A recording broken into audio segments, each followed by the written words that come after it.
chess news. I want to take a look at a game that was played recently during the Super Grandmaster tournament in Sofia, Bulgaria. This tournament was won by Shirov, but only because he beat Magnus Carlsen in the last round. Now Carlsen was playing a very good tournament, as was Topalov, and I want to take a look at the game that they played in the first cycle. It was Carlsen with white against Topalov with black. Okay, here we go. d4 was played, and d5. Again, a Slav defense was chosen here. And now bishop g5, a very popular move. And Topalov now opts for h6, the so-called Moscow variation. Of course, he could have gone for knight bd7 when e3 would lead to a normal orthodox queen's gambit. Also possible would have been, of course, the very sharp Botvinnik variation with d takes c4. And you may have seen these lines before. White temporarily sacrifices a piece here, only to regain it here on f6. But as said, h6 was played, and it's also the rage nowadays, very much fashionable to play like this. Now in the game, Carlsen chose to play here bishop takes f6. He could have gone bishop h4 when g5 and bishop g3 and d takes c4 leads to the so-called anti-Moscow variation with very sharp and complicated play. And this is also a very topical line and has been over there at least the last 2 or 3 years. Okay, now let's look at this h6 move. Even though it wins a pawn if white goes for the anti-Moscow variation like this, it excuse me, also loses time, of course, in playing this modest pawn move, because as in the game, white can opt to exchange on f6. Now, of course, he loses the bishop pair in doing so, but the black bishop pair is not really a force to be reckoned with anytime soon. And now, of course, black also has to recapture with the queen, and the queen is normally not sitting so very well here on f6.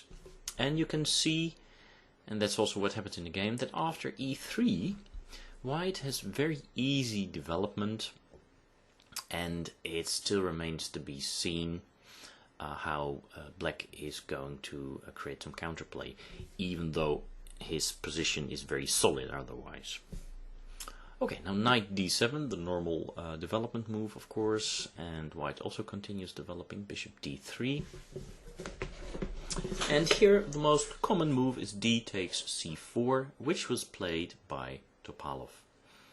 This move forces white to lose a tempo and also prepares for a later c5 or e5 to open up for the bishop pair, most notably this black squared bishop, when there is no more pressure against d5, since black decided to exchange his d5 pawn in this moment.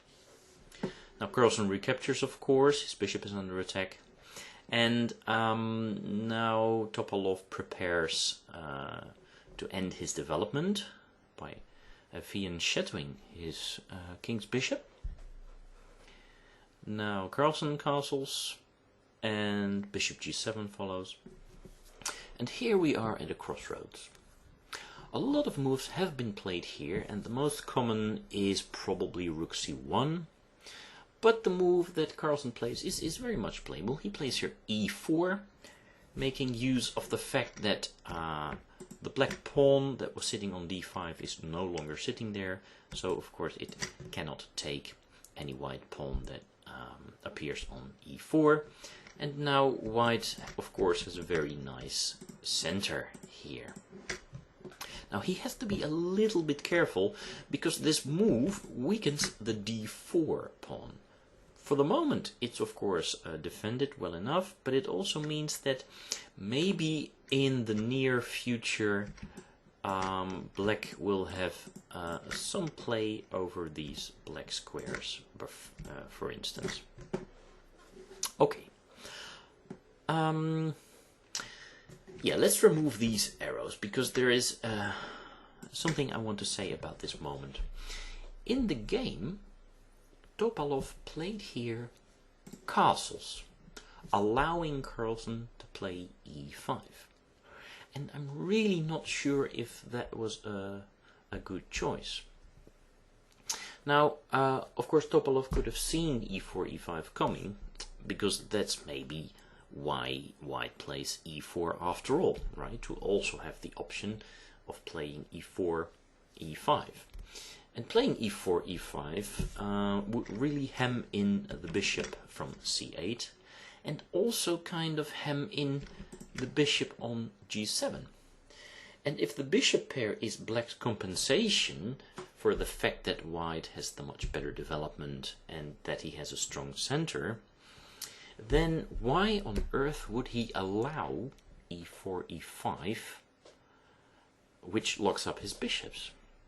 So a very important alternative, instead of the, to my mind, somewhat dubious castles, would be to block the e4, e5 advance by playing e5 himself. Now this is a known line, and it could continue like this with d5, for instance.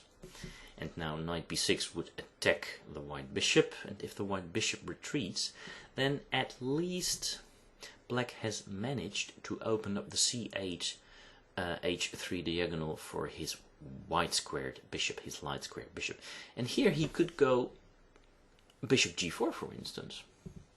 And bishop g4 pressures this knight, which is of course pinned.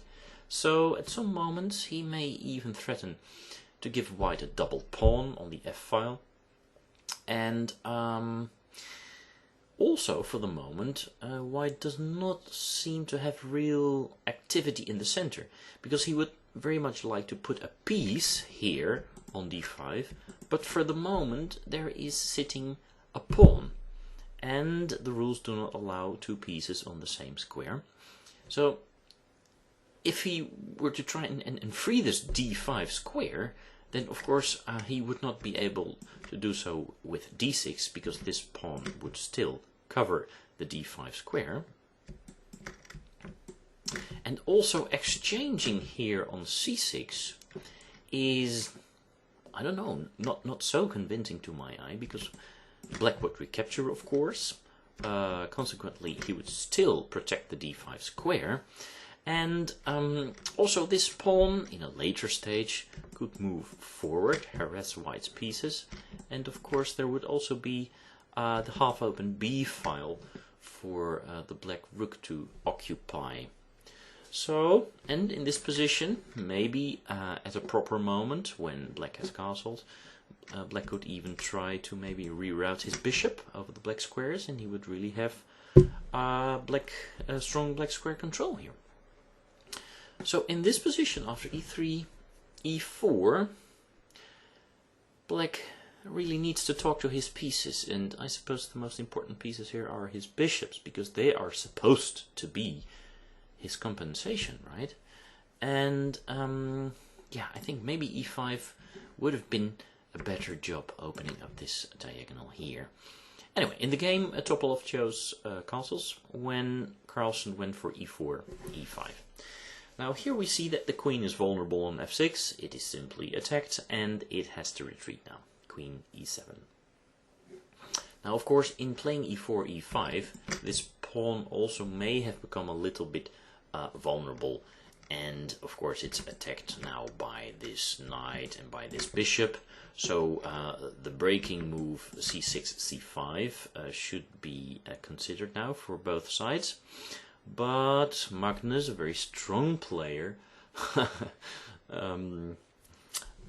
plays very prophylactically here, in the style of Karpov or Petrosyan, if you like. And he plays here queen e2, over protecting his pawn here on e5, so that the move c6, c5 will not harm his position anytime soon. And I think that he now has a very nice opening advantage. Nothing winning yet, but it's very difficult for black to find counterplay. and white is fully developed. He has this square here on e5 that he can use as some kind of a pivot square. His rooks are connected. Maybe the main problem is that, apart from the fact that he has a very nice, at least optically, position, is that he needs to come up with a concrete plan. But, well, I'm sure that Magnus is up to the task if you give him such a position. So, Topalov to move, and he plays now b5. This all takes some time, but it seems that black has to go this way. Very important to note is that c5 can be answered with d5 here. And after e takes d5, white of course has the very strong knight takes d5.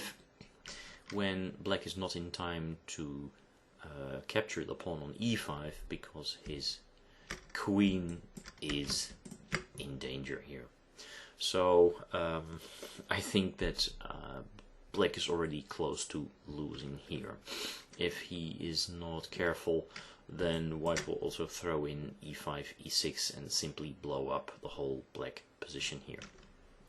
Let's not forget that these pieces are still sitting here very passively, and that otherwise white's position is very strong and very active. Okay, so back to the game.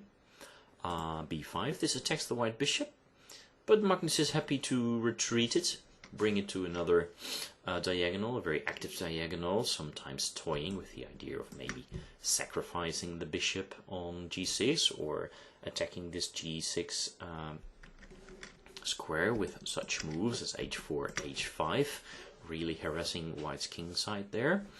And maybe, as in the game, also relocating the bishop to the e4 square here, which is all very much possible. Now, Topalov plays bishop b7, kind of finishing his development, at least connecting his rooks. And now, even though my commentary is after the fact, it seems that Magnus has listened to my commentary because he plays here bishop e4. I'm not so sure about this move. I mean, he has moved this bishop 1, 2, 3, 4 times already. It makes more sense to me, since the bishop is already sitting on a nice diagonal, maybe to play here knight e4, for instance. He could just jump into d6 maybe, or maybe start playing with the rooks, you know? I mean, black is kind of threatening to catch up in development, so why not play rook ac1?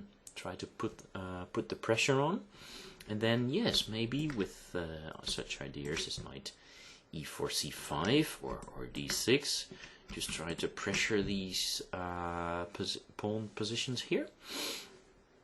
I'm not sure, difficult to say. Somehow it feels more natural to play with the rooks also. The bishop is already sitting very nicely there. Anyway, bishop e4, it's not a wrong move, and I suppose it still maintains some kind of an advantage. And, well, there is of course a small tactical trick involved, it seems. Maybe white is now just threatening to take on b5, because the c6 pawn is pinned. Even though I'm not sure if it will work, since black may have a discovered counter-attack. Yeah. Indirectly protecting the bishop here on b7. So, rook a b8 would seem like a normal move, but protecting the bishop. In the game, Topalov played here rook fd8. Indirect defense, it seems. Let's have a look. After knight b5, knight takes e5. Yeah, of course, knight takes e5. And when d takes e5, simply c takes b5.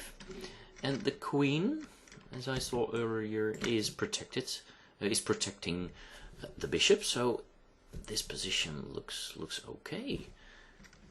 Yeah, I think this is fine for black. These bishops in this case would probably be exchanged here, and white would also be more attached, forced to defend his pawn here on e5. So this is probably not the way to go. So after rook fd8, Carlsen played here rook ac1. Yeah, okay, so. Okay, that was a nice small trap that Topalov set up there, but Magnus doesn't fall for it. No, he just rather tries to improve his position. Now Topalov sidesteps any future tricks and overprotects his bishop. Now Magnus brings in the other rook here on the d file. I'm not sure if the rook is well placed on the d file, because I don't think white is going to play d4, d5 anytime soon. So maybe it would have made sense to double on the c file and play rook c2 and then follow it with rook f c1. Anyway, it's nice maybe also to overprotect the pawn on d4. a6 is now played. This is protecting the b5 pawn, which means that in the near future c6 c5 may c6 c5 may become a very serious option. So as I said earlier, white's position looks very nice, but what's the plan, Stan? What's the plan? Well, at first glance it would seem nice to try and attack this weak pawn here. It's already attacked by this guy, and it's already indirectly attacked by this guy, and maybe you should somehow try and put up the pressure here. So one of white's problems is of course the knight, which is sitting in the way. It can't go to a4, it can't go to b5, it can't go to d5, it can't go to e4, because that's where this bishop is sitting. It only really has one move, and it could go to b1, for instance, trying to make the pirouette d2, b3, and then either a5 or c5, when he would also open up the c file for a ready-made attack against the c6 pawn. And yes, I suppose it would be very nice in the future to get this knight on a5, because it would really threaten the bishop and also this weak pawn. Maybe this would give white some advantage. Of course, he would have to calculate what would happen after the immediate c5. But maybe this doesn't work yet for black. Let's try and take here. And now the connection between the black rooks is broken. So if white takes here, then black cannot recapture because of the intermediate rook takes d8 check, queen takes c8, and the knight on c8 is no longer defended. So white would win here. So knight b1 would be an idea, I suppose, but after a6, Magnus plays something else. He plays here h4. Now, this is not a very nice move to have to counter over the board. He keeps his options open. He just keeps his knight on c3 for the moment, not rerouting it via b1, etc. But he's also toying here with the idea, of course, of playing h4, h5, when this would become a vulnerability, or at least maybe the whole light squared complex around black's king. So yeah, this is not a very nice move for Topalov to counter. I suppose that he would rather play with the white pieces in this position, playing these aggressive moves himself. Now this is not a very deep plan, it seems. Rather, it's just introducing another idea into the position and thereby bringing more tension to the battle. Yeah. Okay. Well, Topalov's move here. He plays here bishop a8, and this move is slightly passive, it seems. Maybe he could have gone for knight b6, which at least would control the d file. Then if h5, g takes h5. Now this move looks nasty, but white's play is not so easy, I think. For instance, this knight cannot really search for it because it would simply be taken by black's queen or the pawn. And yeah, maybe black's next move is just h5, h4. And of course, black is a pawn up at the moment. Maybe this is not bringing him anything immediately. Maybe he should try knight h2 then to take the pawn here on h5, but I never really like putting a knight on the rim where it is dim, only for my queen maybe to recapture that pawn on h5. And also, of course, when the knight is on h2, my d pawn lacks defense. And well, maybe h5 could also be answered with g5. And white could maybe go then for these white squares, setting up the idea of queen e4 here to h7, but that would also not be an immediate mate, right? And maybe that could be answered with c5 here. When the d-file is closed and white no longer has the option of taking the bishop on b7, maybe bringing some disharmony to black's heavy pieces. So, yeah, bishop a8 looks somewhat passive, but maybe Topalov just wanted to keep his knight here on d7, just to try and reinforce a possible future c5, and maybe also keep an eye on this e5 pawn, which would be weakened in the case that white would take a c6-5 break here. Okay, but now Magnus plays a very nice move. He plays a rook c2, and I would give that an exclamation mark. It looks like a very Karpovian move. Maybe he feels that Topalov is somehow not sure what to do in the position, and he also keeps him guessing. Will he play h4, h5? And if so, when? And will he double on the c or the d file? Well, probably on the c file, but he just takes another time out to really strengthen his position. Now rook d c8 was played. I'm not quite sure what Topalov wants in this position. Maybe he also didn't really know. What I am pretty sure of when I prepared this lesson was that c5 is wrong. Again, because of bishop takes a8, rook takes a8, and now not d takes c5 because of the simple knight takes c5, but white should use his central majority here and answer in a typical way in playing d5. And if now, for instance, b4, then of course he has either the in-between d6 or e6, it would seem. And of course, if e takes d5, then again, we saw this earlier during the analysis, the strong knight d5, and of course black cannot take here on e5 because it is protected by the knight, so that would lose the queen.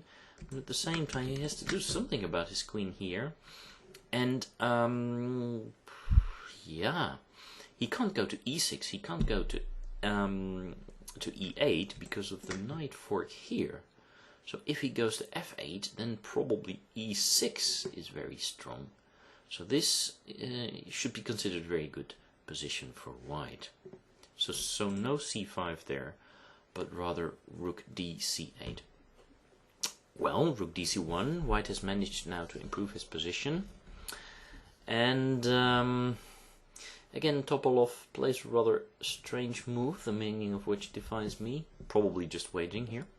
Queen f8. I suppose he could have considered playing h5 here, just ruling out any future h4, h5 possibilities. A move which seems to win Magnus the game in the long term.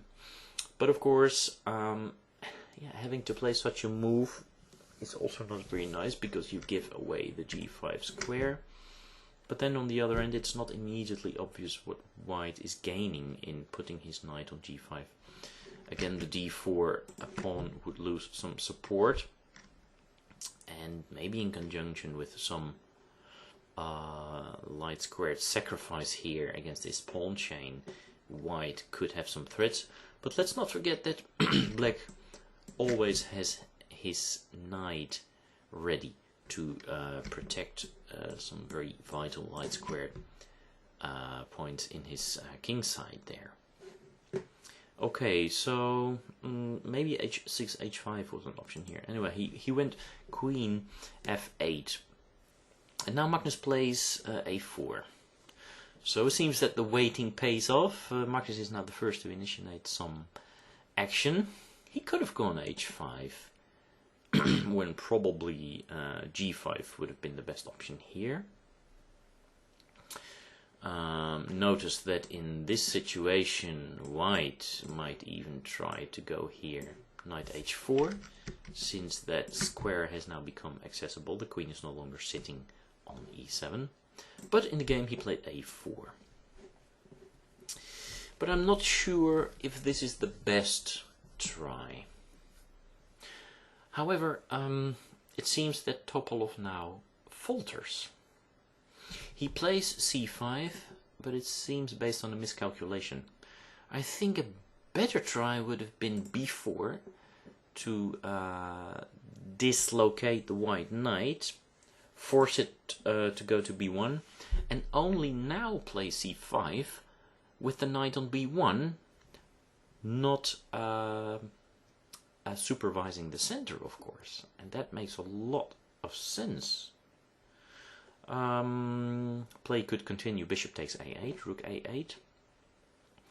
And now not the ambitious d5, because that would really lead to nothing in this position. I think black would be winning here. But maybe d takes c5. But after rook takes c5, knight b2, that knight has to be brought back into the game. And an exchange of rooks here, black is simply equal. So I think b4 here would have been the correct move. But in the game after a4, Topalov went c5. And the position has now become extremely complicated. And it seems that now Magnus in turn is missing the strongest move, which was probably to play bishop a8 once more. We've seen it in several lines already. And now the in between c takes d4 leads to a white advantage after the pseudo sacrifice knight b5, rook c2, rook c2, recapturing this piece here, and bishop c6, d3, queen d3, knight e5, knight e5, bishop b5, a takes b. And in this position white has an advantage, but things are far from easy after queen b4. Because most notably, of course, we have bishops of opposite color, and even though this is a free pawn, it's not going to promote anytime soon, because black is controlling this promotion square with his black squared bishop. So he is strong on the black squares. Also, white needs to be careful that his black squares on the king side will not collapse. With queen b4, the h4 pawn is already under attack, for instance. I suppose white is better because he is a pawn up and he has this this free pawn on b5, which somehow forces the black rook to be rather passive. But lots and lots of technique needed to win here if the position is winning at all. Back to the game where I said that c5 was wrong and that Magnus now also seems to slip up a little bit. Bishop a8 would seem the strongest move. He didn't play this. And I just analyzed c takes d4, but now I want to analyze rook a8. And now black must choose from two evils. So I'm still trying to prove that bishop takes a8 was the better choice here, because of this possibility again of d4, d5. And the one evil is b4, for instance, when white again has the in-between d takes e6, leading to this position. When after knight takes c5, it becomes apparent that there are many weaknesses here in black's camp, and that white can try and make use of it, for instance, by means of the following line. First, black has this trick in between this check, and now you can take this bishop, which means that for the moment the knight is insufficiently protected, so black now recaptures his piece. But in this position, white has a very clever line, forcing the win of another pawn and really bringing the black king out in the open. Knight f6, queen f6, king h7, queen f7 check, luring the king to the corner, loosening the protection of the h6 pawn thereby, and now queen f4, double hitting the b4 and the h6 pawns. And in this position white has a very serious advantage. So that is the one evil. And the other evil would be to take this brutal pawn on d5, but then after knight d5, again white is very strongly placed with his knight in the center, threatening probably to play e6. Also b5 is under pressure. b6 has become a vulnerable square, c5 has become vulnerable. Still there is the idea of playing h4, h5. Black is under a lot of pressure here, so white is again emerging with the advantage here. However, in the game after c5, Carlsen did not play like that. No, he played here a takes b5. And this allows an intermediate capture. C takes d4. Now this is a strong move, luring away the knight from the defense of the pawn on e5. Now, also Topalov could have tried maybe a takes b5, but I think that would be wrong, because it would lead to a line we analyzed just a little bit earlier. Again, white could take on a8 here, and now he could even take here on b5. And after c takes d4, knight bd4, an exchange of rooks, knight b6 for instance, g3, white would be a pawn up here and could very safely try and play for the win. So c takes d4 is a very strong intermediate capture, and this now attacks the knight on c3, so I suppose that white has to recapture here on d4.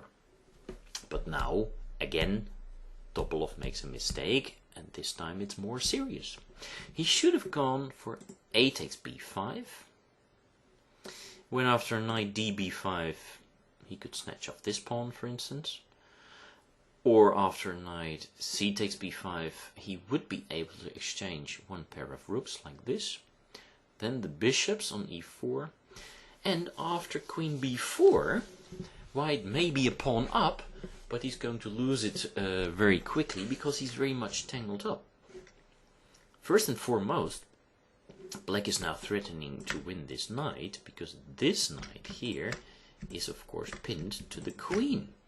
Also this pawn here is weak, it is attacked 2 times by the black pieces, and this pawn is also vulnerable, so probably white needs to unpin the knight on d4, go something like queen e2, still protecting the knight here on b5, but then after knight takes e5 black is simply better.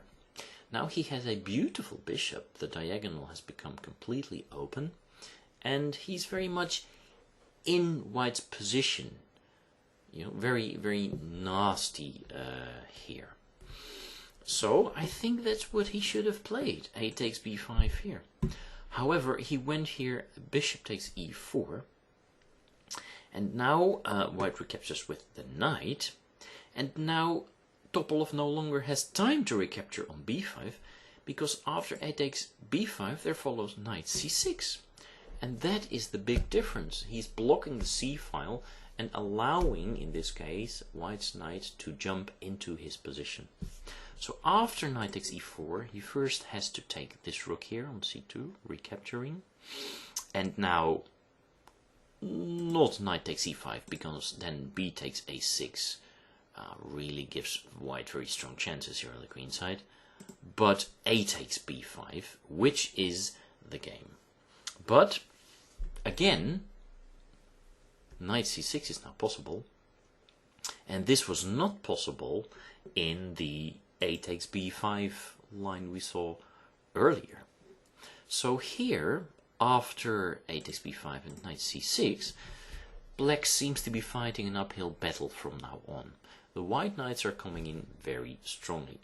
At the moment, the rook on b8 is attacked, and Topalov chose to put it here on b6.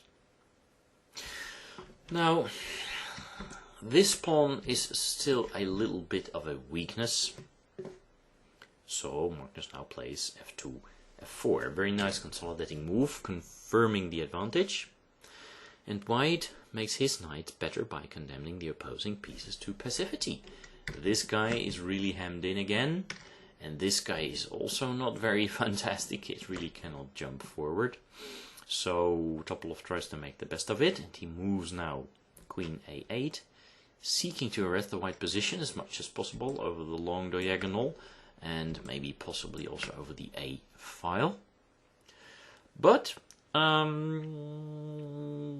Carlsen now moves his attacked knight, which is attacked twice, out of the way with check, knight e7 check. And now Topalov plays the only move, king h7. Note that king f8 would be a blunder due to rook c8 check, winning the queen. So, king h8. And now, of course, attack on the white squares, h4, h5. And these knights, these beautiful knights, and of course also the rook and the queen, will really start to harass this black king now. The king, which shield is going to be broken up here by the h4, h5 move. Okay. Also interesting, by the way, was maybe queen d3, hitting this knight here, indirectly attacking the king and toying with such ideas as knight g5 check, and maybe even switching to the h file if the h file would be opened up. So also a strong move, I guess, but h5 is fine, of course. And here Topalov could have considered using one of his passive pieces, namely the bishop here on f8. He could have gone bishop f8, but then Magnus could have tried h takes g6, f takes g6, and now he has knight f6, and after e takes f6, a threatening rook c7, for instance, or such moves as queen d3, he is simply winning the position. Also, this pawn is still very much a weakness, and yeah, I don't know, this position doesn't make sense anymore for black. So Topalov wisely avoided that, and after h5 he went rook a6, just activating his rook along the a file.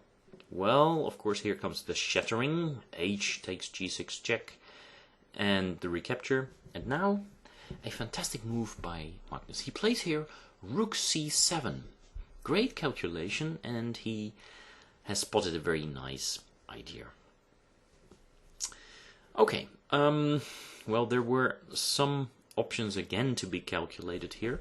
For instance, since white is attacking the knight here, Topalov could have considered to desperado this knight on e5, when after f takes e5 he would have the double attack here on c7 and on e7. However, after queen g4, I think he would be on the wrong side of the board anyhow. but even stronger after knight takes e5 would be knight f6 check. Very funny variation. When bishop takes f6 is forced. After all, king h8 would leave to queen takes e5, completely winning, so bishop f6. But now, the very beautiful in-between discovered check knight d5, opening up the 7th rank. And after knight f7 here, knight takes f6 check, regaining the piece. And after king g7, again, queen e5 would lead to a winning position. So, knight e5 would not be a very good idea here, even though it's just choosing between evils here. Anyway, Topalov went here for rook a1 check. Why not? And now Carlsen becomes slightly hesitant, so Topalov's strategy could have paid off here. Now the most convincing move, of course, would be king h2. When the double attack queen d8 would fail to the beautiful queen d3. And this is probably the motif that Magnus saw when he opted for rook c7. Because now, after queen takes c7, knight g5 leads to a very nice forced mate. H takes g7 is forced here, since king h8 would lead to mate in this way. Checkmate. So h takes g5, but then of course this move is possible. The queen is now entering. King h8 on a move. And now you have to remember this kind of pattern. The kind of sidestep of the queen here, when bishop h6 is the only defense, but queen takes h6 is checkmate. So that would be possible after king h2. However, after rook a1 check, Magnus went king f2 here. Maybe thinking that it was all the same. And it was the same after Topalov's move, queen d8. However, toughest was here not to play queen d8, but to try and make use of the fact that white's king is sitting on the f-file by playing rook a4. Now, in this case, white cannot play knight f6, the kind of move that maybe he would like to play, because of the knight takes f6 and e takes f6, black all of a sudden has the in-between rook takes f4 check and is winning, because now white's f-pawn is also falling. So in this position, Magnus would have to switch strategies and probably try and protect the knight here, which is attacked 2 times, of course, by means of knight c6. He would still remain here with a much better and probably winning position, but it would just have been that much more, a little bit more difficult. Anyway, as mentioned, after king f2, Topalov went here for queen d8, and again, now here, this is what Magnus must have seen, I think, when he played rook c7, the queen d3 idea, indirectly attacking both his pieces. Now, we saw in the earlier line that queen c7 leads to mate after knight g5, so in the game, Topalov chose queen takes e7. But now, of course, white can take the knight here on d7, and Topalov now gives das Schach der Rache, the check of revenge. Queen h4 check. But he's soon running out of these checks and is left helpless, defenseless against white's attack against his king position. King f3 was played here. Now, the last try probably should have been king h8 here, because note that white wants to play this knight check here, making use of the fact that the bishop is pinned. So, for instance, king h8. But then, and we can make we can be sure that Magnus has the ability to play like this. White would sacrifice the exchange here to really accelerate the final attack. Black would have to recapture, of course. And now, again, another beautiful and quiet move. Knight f6, the final nail to black's coffin here. This threatens queen d7, check and mate to follow. So, and since black has no checks, note that, for instance, the knight is also covering the h5 checking square. Black would probably have to retreat the rook here to the 7th to protect against queen d7, but then queen d8 also does the trick. And what's so nice to remember of this attacking idea is that you remove the final defender. In some cases the bishop could block checks, and now you play two quiet moves and another quiet move here. And yeah, it also doesn't help in some lines to create space here with h6, h5, because if the black king were to be checked from behind, he would not even be able to go to g5 because the white pawn would cover that square. So after king f3, maybe that was Topalov's last resort. Just play king h8 and see if Magnus can come up with this beautiful combination here. But instead he played another revenge check, queen h5. But after g3, king g3, he resigned. The final moves could have been king h8, again sidestepping this check here. But then after rook d8, king h7 and queen d7, it would all be over for him. So, that was a very interesting game. I don't think we've seen Topalov on his best. I think we've seen Magnus probably in his best form. Well, at least it was very nice for him to play this queen d3 idea and so on. But of course he was helped a little bit by Topalov, who allowed him to build up such a beautiful position. I think a very important moment was maybe here, where black was fighting an uphill battle. So in this case, after knight d4, bishop e4 was a mistake, and I think that probably better was a takes b5.